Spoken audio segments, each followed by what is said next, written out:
Call bridge খেলায় cheat করে দেখাও। অবশ্যই আজকে আমি এটা দেখানোর ট্রাই করবো যে ম্যাজিশিয়ানরা কিভাবে কলব্রিজ খেলায় চিট করে থাকে। আমি দেখাচ্ছি।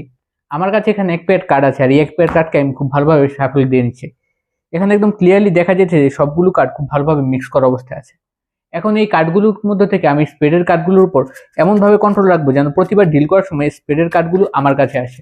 আমি দেখাচ্ছি। আমি মূলত শাফল দিচ্ছি, শাফল দেওয়ার সাথে সাথে স্পেডের কার্ডগুলোর উপর কন্ট্রোল রাখার ট্রাই করতেছি।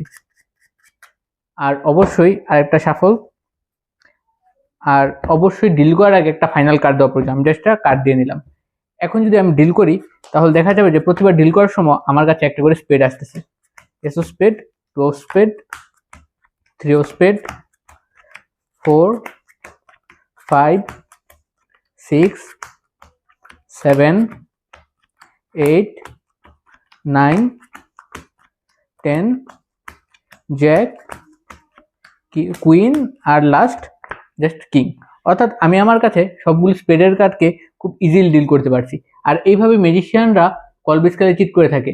আর এই বিষয়ে যদি আরো কোনো ভিডিও চান তাহলে অবশ্যই ভিডিওর মধ্যে কমেন্ট করে ভিডিওটাকে শেয়ার করে দিবেন, তাহলে আমি এই বিষয়ের উপর আরো ভিডিও নিয়ে আসবো। আশা করি এই ভিডিওটা খুবই ভালো লেগেছে। সবাইকে ধন্যবাদ।